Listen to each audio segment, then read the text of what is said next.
Hey, Nancy. Hey, Stephen. Welcome to the new podcast. Thank you. So here we are at the Novel co-working space.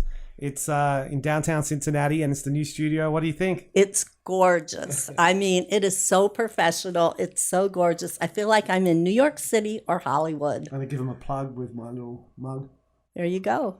It's great to have you back. Thank you. It's great to be back. It's been too long. It has. A lot's happened. A lot has happened, true.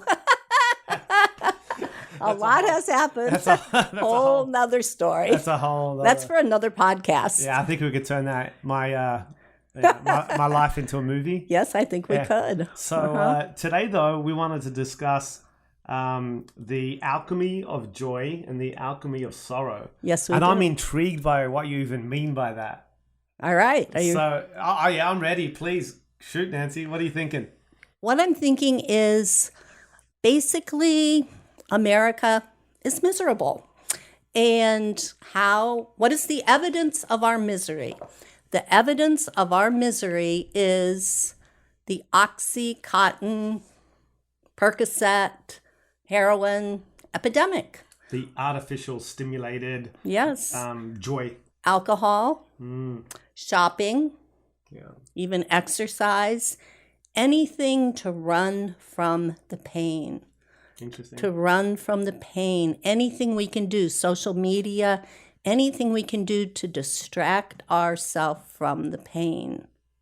So there's probably people out there that legitimately need medication, but let's face it, the majority of people are just covering symptoms. It's not solving the underlying issue, correct? And the underlying issue, in large measure, is we live in America. And in America, we are supposed to be happy. It's everywhere. It's on the commercials. It's everywhere. We deserve happiness, and we deserve joy, and we deserve everything. And if we're sad, if we're miserable, we need to not be miserable, sad, whatever. Take a pill, go running, do something, jog, meditate, get rid of the pain, get rid of the sorrow. Now, we are going to talk about the alchemy of pain and the alchemy of joy. How do you get out of the pain? How do you get into the joy? How do you get there? How do you get there? I'm going to... I've got some ideas, but... So do I. Yours are more professional than mine. Yours might be wiser than mine. Who knows? Maybe together they will be awesome. I was taking a graduate course in psychology, and the professor came in and he had a piece of jagged glass, and the glass had blood on it. And he held it up, he held the glass up, and he said, this really was from an accident, a horrible accident where somebody died. And this is a piece of glass from the accident, and this is blood on the glass. And we're all grossed out, and we're like, yuck, and freaked out. And he said, this glass represents pain. It represents pain. Somebody died. Pain. And he took the glass to the window, and he held it in the window. And how he held it in the window, it came through, and there was a rainbow on the wall. And he said, look at the rainbow. Isn't it amazing? And we were all like, it was in the afternoon, like, how did he get that rainbow there? And he said, you can look at the blood, or you can look at the rainbow. It's the same piece of glass. It's where you put your focus. And I'm here to tell you that the alchemy of joy is so simple that it's almost ridiculous. It is, where do we put our focus? Where do we put our energy? Do we put it on what we don't have? What we're afraid we're going to lose? What we desperately want but can't quite get there? I wish, I hate, I need. Oh my God, I can't believe that again. No. Or, oh my God, what an awesome day. oh my gosh, I'm so happy that I'm breathing, I'm alive. Oh my gosh, I wonder, it is perspective. It is how our eyes view life. You can get to a point where you literally wake up and you drink, you just breathe in joy. You breathe in life. You breathe in, I'm alive. I have another day. You don't have to be anything. You don't have to become anything. How you are right now in this moment is perfect for you. Perfect. You don't have to listen to gurus. You don't have to become more spiritual. You don't have to read more self-help books. Who you are in this moment is magnificent. You're right where you need to be. And if you're in sadness, if you're in misery, if you're in fear, you can take those emotions that are all okay. They belong to you, and you can hold them like you would hold a new baby. You can hold the emotion of sadness. It's okay. It's okay to be sad. You can hold the emotion of fear like you would your own child. You can even rock them. They're yours. They're your emotions, and they're real. We don't have to fight them. We don't have to medicate them away. We don't have to try and somehow become enlightened and awake. We are perfect right now, and our emotions are okay. We don't have to bat them away. We don't have to fight them away. We can love them because they belong to us, and they are leading us and guiding us. And we, right now, no matter where you are, no matter what you're dealing with, you're beautiful. You don't even know how beautiful you are. And the universe loves you right in your pain, right in your confusion, right in your, even if you're bitter, no matter where you are, you're loved. And wherever you are, you're there because you are being invited to learn the alchemy of joy, and that is acceptance. Accept yourself. Don't be hard on yourself. Don't want to be different than yourself. Love yourself. You can even put your arms around yourself and love yourself. Be kind to yourself. Sometimes, I've lived alone for a long time, 20 years. And during that time, I've had a lot of things happen to me that were pretty scary. Like, I got leukemia by myself. I went legally blind because the leukemia got in my eyes by myself. I had to take disability from my work, and my finances crashed by myself. And at night, sometimes I would wake up and I would be terrified, literally terrified, like, I can't do this, I can't do this. And I would feel this little girl in me who was so scared. And I also felt within me this strong, angelic, heroic woman, warrior. And I would take my hand, literally, and I would pat myself and I would go, it's okay, baby. It's okay. You're going to be okay. The universe loves you. The universe is aware of you, and you're going to be okay. And I would actually soothe that little child in me that was so scared, because we possess the power, the alchemy of joy. We possess it. We don't need to read about it. We don't need to fight for it. We don't need to go to gurus for it. Inside of us is the truth and love, compassion, power. It's all inside of us, and all we have to do is be. All we have to do is be. Your turn. Gee, where do I start, Nancy? That very profound. I know through my experience of being in chaos and feeling like your mind's going in a merry-go-round or a broken record, and it's hard to quiet it, to calm it down.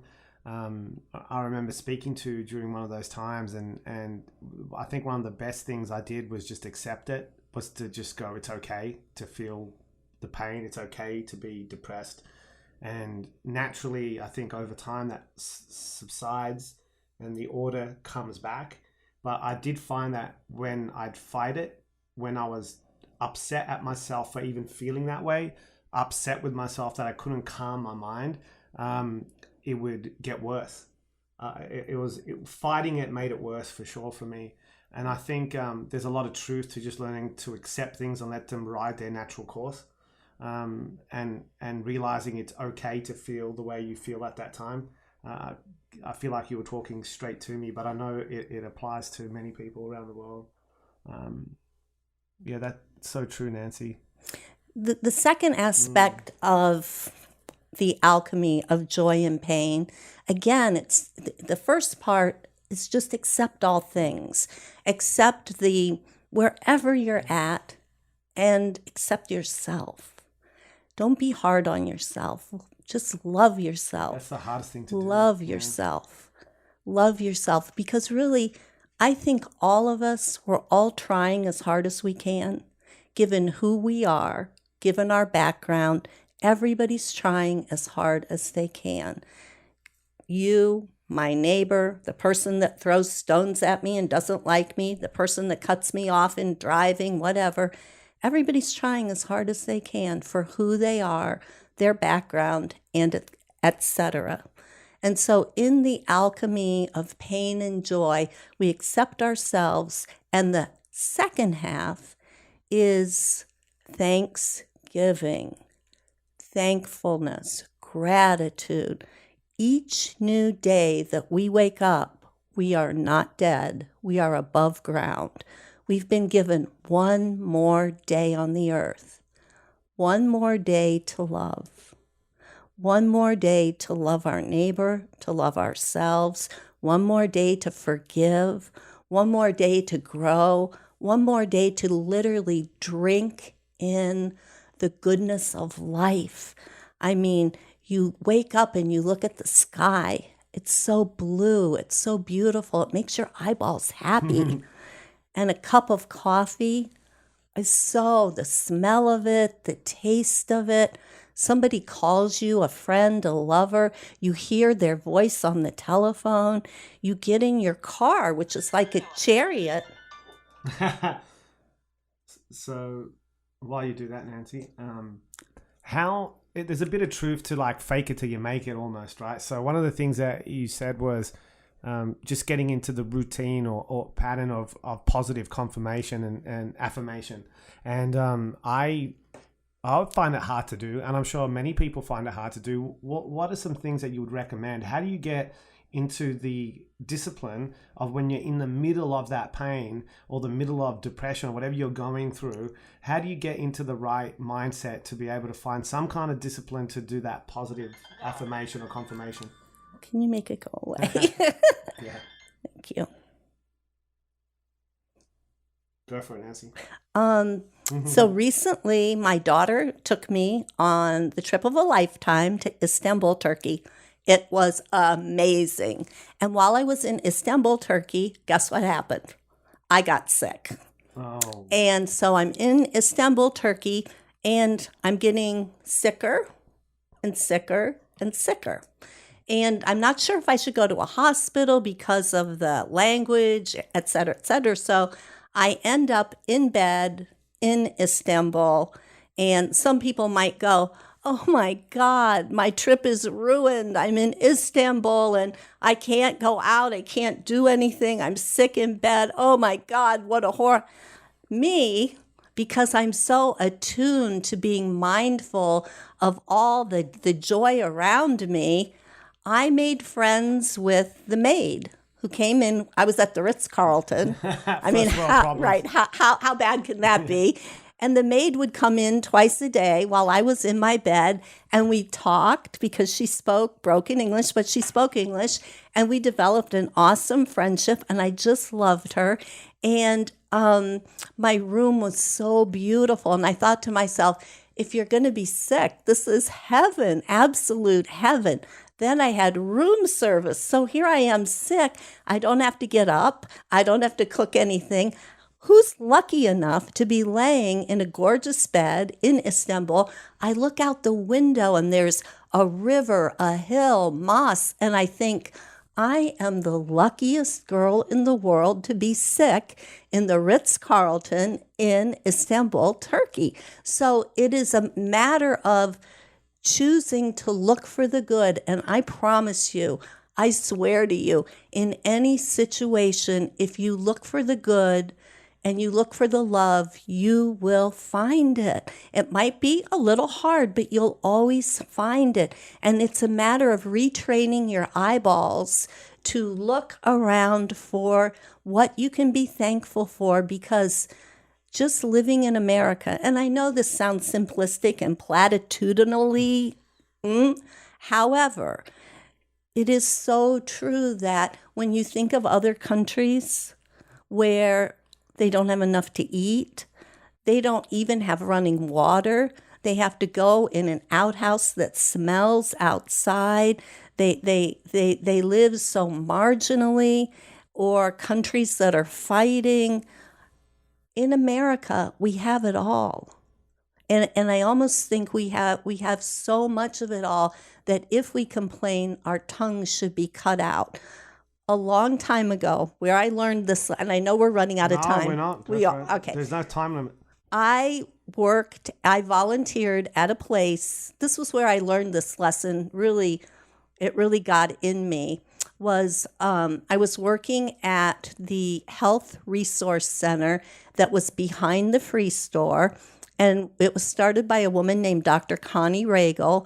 And what it was a place where health professionals volunteered their time for homeless people. And these were people back in the 1990s who had been let out of the state institutions when they closed, the mental institutions. So they closed down the mental institutions and they basically just put these people on the street. And these were people who could not handle money. They had to have a payee where their Social Security would go to the payee that would then give that money to an apartment, a group home, a restaurant, because they couldn't handle cash. Predators would just take it from them. So that was our population. The first day there, a gentleman came in and he and I were talking. This was my first client. He comes in, I'm sitting there, and I noticed something yellow coming on the ground towards me. He was peeing his pants. Yep, that was our population. So I'd been there about a month, and one of our clients, Miss Starr, was, and I changed her name, Miss Starr was missing in action. So they asked me if I would go and make sure she was okay because she had not come in for her medication. I'm like, sure.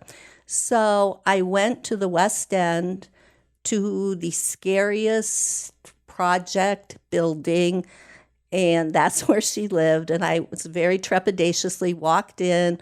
I knocked on the door. I felt like I was taking my life in my hands, knocked on the door, and very slowly I could hear Miss Starr drag herself to the door. She opens the door.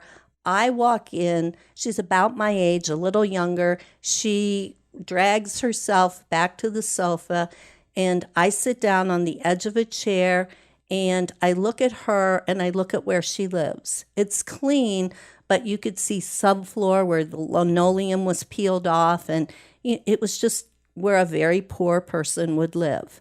And I looked at Miss Starr over there sitting on the sofa. At the time, I was living in Indian Hill, palatial splendor, and the whole thing just got to me, and I started crying. And she goes, "Why you be crying?" And I said, I'm sorry. I said, I think I feel so bad that you're in pain and that it's hard for you to walk. She goes, don't you be crying for me. Get up and go back in that back bedroom and you get the picture off of that bureau and you bring it out here. And I'm like, I don't want to go in the back bedroom. But I went in the back bedroom. She said, what do you be seeing in that picture? I said, I see a girl and a boy in a wheelchair. She goes, that was me when I be younger, and that was my boy. And my boy, meaning her boyfriend, my boy, he was where he shouldn't have been, and he got in the middle of some gunfire, and he got shot right here, and he could never walk again, and he had to wear a bag right here to do his business. You know what I mean? And I go, I know what you mean. And she goes, so don't you be feeling sorry for me, because I ain't got no bag. And it may be hard for me to walk, but I can walk. I is not in no wheelchair. And you look over there. You see my kitchen? My sister's church brings groceries every week, and they put them in my pantry every week. And you see what I got up there? I go, what? She goes, I got a roof over my head. I got a roof over my head. I got food. I don't got no bag, and I don't got no wheelchair. So don't you be crying for me. And then she started praising Jesus. Thank you, Lord. Thank you, Lord. And I sat there and I looked at her, and she was filled with joy. And I thought to myself, if I ever complain about anything, may my tongue fall to the ground. But here I am years later, telling you the story of Miss Starr, because her truth and her gratitude taught me 20 years later, it is still informing me what joy and gratitude look like. Amazing. Mm-hmm. You remind me of a podcast I listened to, a motivational speech by a gentleman named Jocko Willink. And he looks like a drill sergeant. He's ex-military, and his motivational speech basically, I just give you the hint of it, but please look it up. Whatever you're going through, he's like, good. He's like, you should. He goes, do better, get stronger, get fitter. Like, if you've lost your job, that all it means is you better learn to, develop your skills, get a better job, or whatever it might be. He's like, good. Yeah. Whatever you're going through, learn to overcome it. Because get better, get stronger, get faster, get whatever it is that you need to do to better yourself. Yeah, because it's all good. It is all good. If we choose to view it as good and we choose to make it good, then it will be good. And if we choose joy and we choose, just like with the piece of glass, to look at the rainbow, and if we look very hard, when I was in the hospital, when I got home from Assemble, I spent 8 days in the hospital with double pneumonia and the flu. And while I was in the hospital, all I could think of was how lucky I was. I had a beautiful view out the window. I had flowers. I had visitors. I had nurses loving on me. I thought I was the luckiest chick in town. Nancy, you were near death. I know. Jesus Christ. I was near death, and now the morphine drip didn't hurt, but nevertheless, even without the morphine drip, I would have been. Should have saved me some. Yes, I would have been so grateful to be alive, to be in that hospital. And I just want to tell everybody, make your eyeballs focus on the joy, the happiness, and the goodness of life, and you will be happy. It is the alchemy of joy and pain. You can transform pain into happiness just by putting the glasses of gratitude, joy, and acceptance on. Thank you very much, Nancy. Appreciate the wise words. Thank you. And welcome back to the podcast. I loved it. Thank you. See you, everyone. See ya.